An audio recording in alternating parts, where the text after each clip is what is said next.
Sanibonani, Dumelang, Avsheni. Welcome to Sports Wrap on UJTV. My name is Mpumelelo Dlamini and I am here to bless you with everything trending in the streets of sports. Please make sure you follow us on all our social media platforms. We are UJ_sport as well as UJTV23. Well, with no further ado, let's get right into it. On my left-hand side, we have Mr. Barak Sir, man behind all the content creating. To the viewers, a very good day, and to you, Lelo, happy to be here once again. It's another week. Another week, let's dish out some updates. And to my right, there's no one. That is. Standing in for Cody, who will be the #1 mascot. I mean, highlights of the week. Yeah, I think, looking back, there hasn't been much happening, but I think my highlight would probably be, varsity football. For the men, I have watched games week in and week out, and I think I've witnessed quite a different edition of the campaign this year. Usually in a tournament you would have your favorite predictable teams, but this year we're seeing teams perform very differently. For example, UP Tugs wasn't participating in 2023 because they didn't qualify. Yeah. And they're currently leading the log with 10 points, after 4 games. Obviously it will be 5 games now, speaking from this point. You've got the Durban University of Technology who qualified, last year for the first time. And they have not showed us yet why they deserve to be here, honestly speaking, because after 4 games, they have not won a game. They have, I think, lost 2 or lost all of them, or drew 1, something like that. And I mean, for me, having been there when they qualified and watching their performance now unfold, it makes me wonder what the coach has been doing differently, from what they did at USA. Yeah. It's those fine margins, but I thought, they would be bringing us some, KwaZulu-Natal flavor. And they know. Not yet, and looking at the likes of TET, who are usually your top 2 favorite teams, this season they're not looking at their best. They've played 4, lost 2, drew 2, and they have -5 goal difference with 2 points on the log with 6th position. So it's very tight. It's very questionable. I'm looking at the way teams are performing, and we're breaking it down to obviously the VUT, who are playing very beautiful and unusual football in my view. With 2 round-robin games left, after yesterday's round 5, I can safely say this year we are definitely crowning a new champion, because the permutations are just looking teams are doing things very differently, and I think we are definitely crowning a new champion this year. So that has been my highlight, because it's a very different product, which is what we want. We don't want predictability the whole time. Maybe they're by TUT, all their stars left. Or they turned of age. Justifiable. It happens. Or actually, now that UJ is not part of it, everyone is gone. I mean, you can just, if you can back the statement, we can validate it, because before the tournament, people were saying on social media that because UJ didn't qualify, TUT is not going to have, a competition. A competitor who's going to go pound for pound. So if we were their stronghold, that is very interesting to learn. But it could be because they lost talent in terms of senior players as well, because you have to be maximum 25 years to play varsity football. So not everything is in your control as a coach. And that is unfortunate. But my highlight of the week has to go to the women's rugby side. Yeah. This past weekend, in the semi-final with the Golden Lions Rugby Union League. Yeah. It was a tough one, The girls had to back themselves. It went into sudden death, extra time. Hey, 100 minutes. 100 minutes of rugby, very unusual for a game of rugby, to go into extra time. But obviously, looking at the final, I think both teams wanted it more. Yeah. Especially because the week before the final, UJ played Pirates in the Imbokoto Sevens final. So I think both teams, having qualified for the league final as well in a different format, which was 15s, they knew what's coming, and they both wanted that trophy, So I think for the score was 19-all at full time, and that's when the game got heated. You could see watching the game as well that, in my view, personally, in the second half of extra time, the referee started becoming biased. There's very questionable decisions that she made. And coming from both sides, both coaches and managers started questioning the rules here and there. So when a game goes to extra time and rules start being brought into play, that's how intense the game is. And I think it was very interesting to watch. Unfortunate for UJ to lose, but I think they can be proud of themselves so far. A very big congratulations to the ladies who've brought all their best for 100 minutes of nothing but tackle after tackle after tackle. But with no further ado, let's have a look at your results.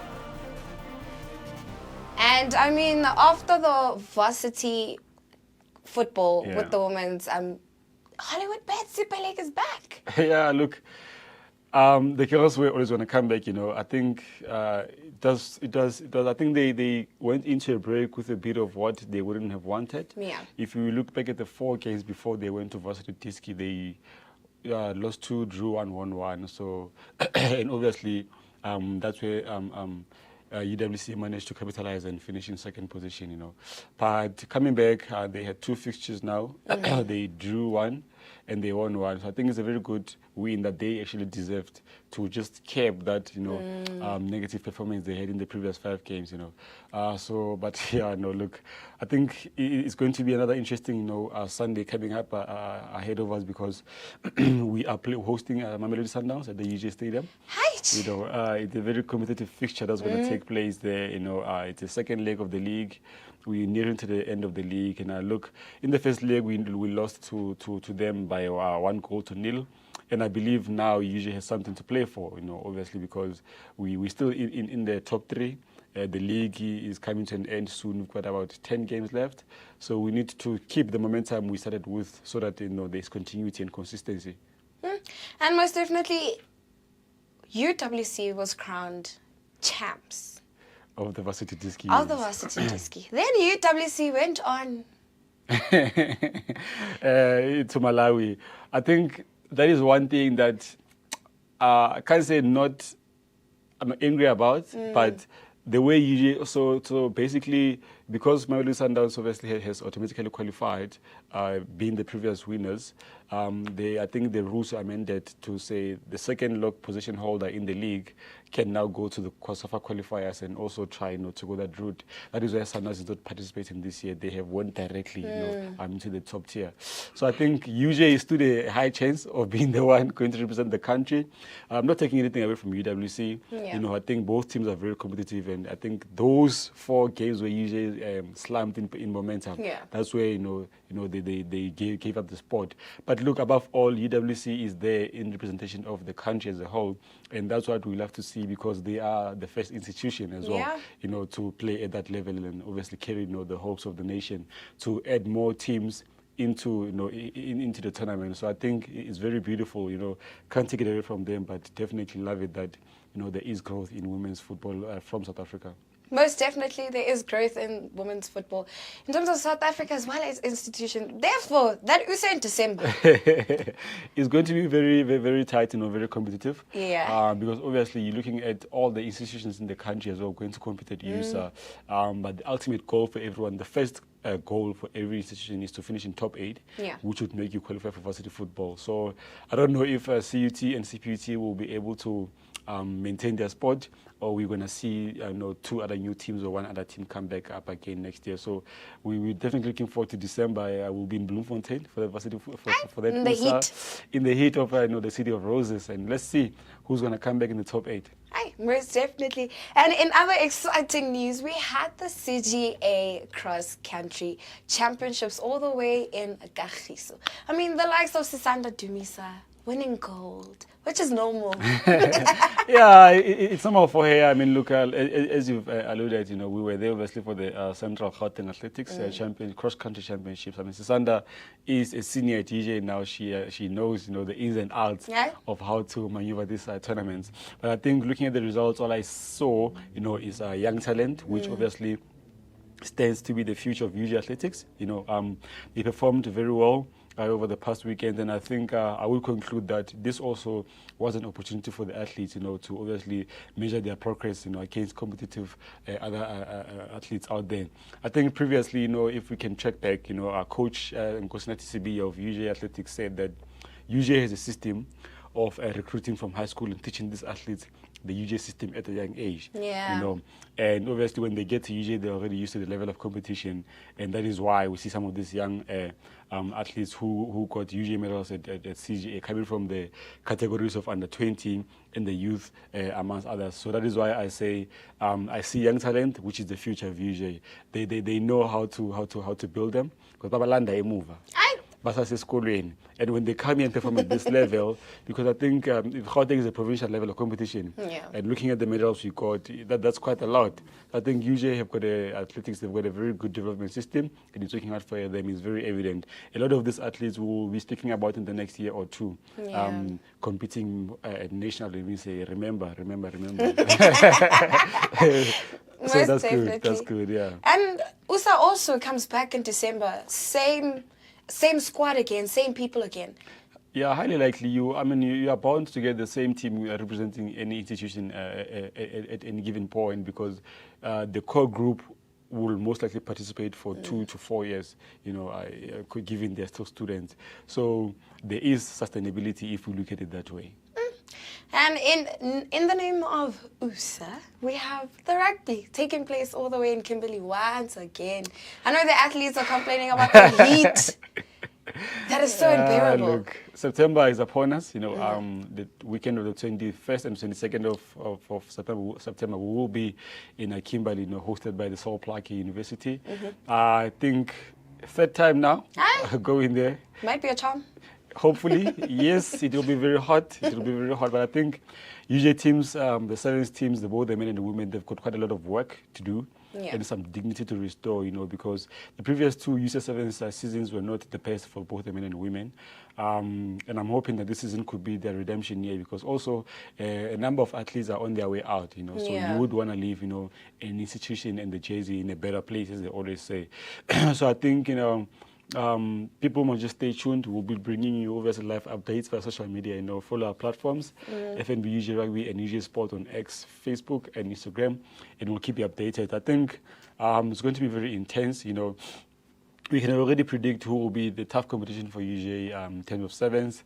I think another interesting factor is coming back from FISU in France previously. Most of the athletes were from Northwest and UJ, and they were coached by a UJ coach.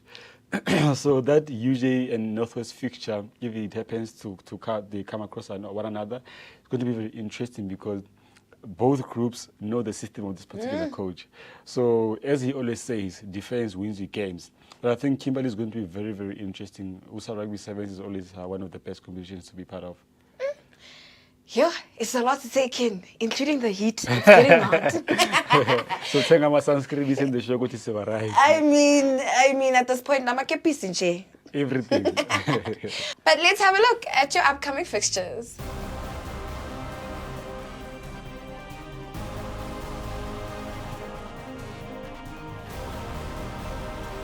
As we are reimagining the future, here are our upcoming events in sports.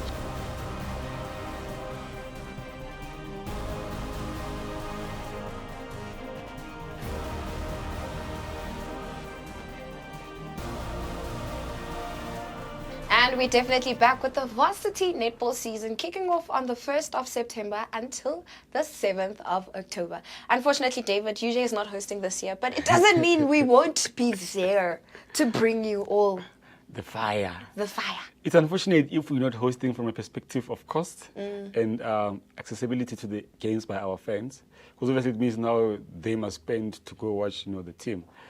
It's fortunate that we're not hosting, because we're getting more fired up as a team, to perform at a particular level. I mean, playing away from home, there's a lot of factors, we can count travel time, we can count cost, we can count, rest time in between. So that's where your sports scientists come in. Everybody in management must play their role to make sure that the team is ready. for anything at any point that is needed. But I think this is one tournament that I've been waiting for.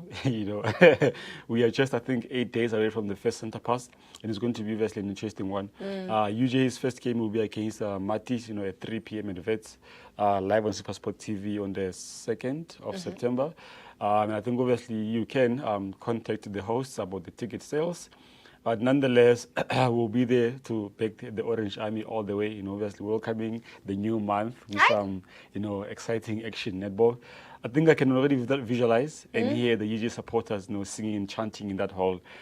So be there or be told. If we look at the 2023 varsity netball season. Talk about spice. Exactly.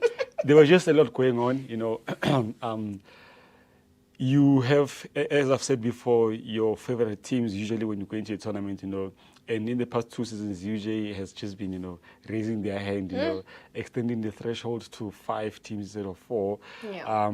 Because I know at some point they were the reason for COFs not qualifying for either USO or varsity netball, playoffs. They beating Matis here and there. So, including beating Matis at Stellenbosch, last year. Yeah. So there's a lot to look forward to because the top 5 institutions in UJ, UP Tax, COFCs, NW, and Matis, they've got quite a lot to prove, and also to maintain. Because obviously, I know you're losing players here and there. If they are seniors, maybe there's new coaches incoming somewhere, new players maybe coming in, So there's quite a lot to look forward to. But I'm definitely guaranteeing you, varsity netball is going to be very, very interesting. We will be there to show our colors. Hashtag show your colors. And most definitely, and how much of an advantage is this that the first bumper weekend is at Wits University, but lucky enough, we're not playing Wits at home.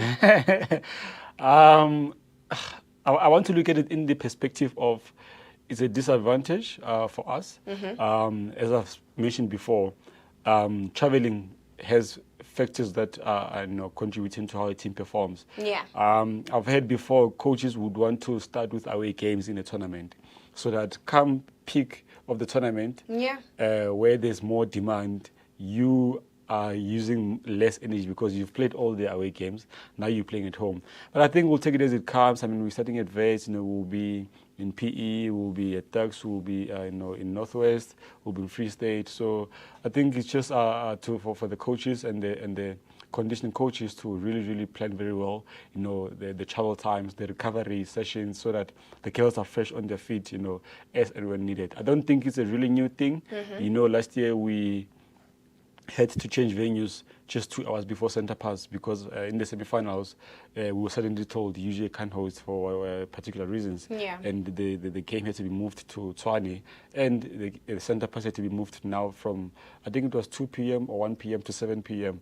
So psychologically, those are the things that you can expect in a tournament, But I think we have relevant cases or simulations that we can use to prepare the team for potential, obviously, hindrances playing away. Hi, Kwanzima love. Hi, bazoba right.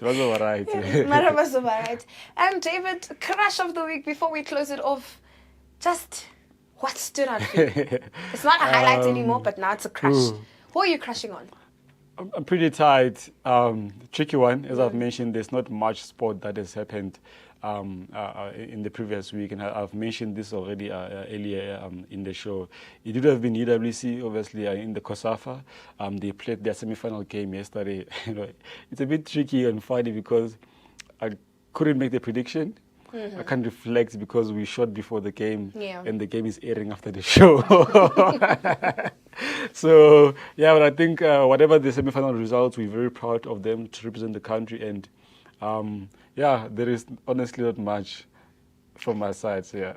I definitely, my crush, it can't be actually crush of the week, but it has to be crush. I mean, it's Women's Month. Yes. And we're talking about the IPL Rugby Women's Division, where Blue Bulls took it once again against Vietnam. Of course.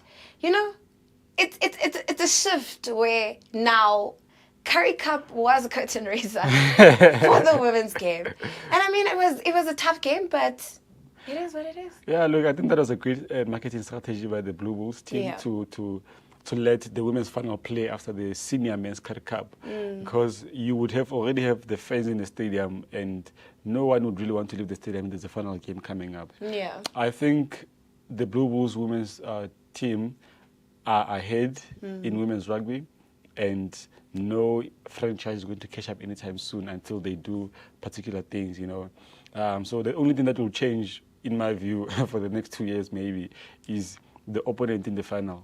But the Bulls Daisies are likely to win that tournament for the longest time possible until other franchises level up and professionalize their women's rugby.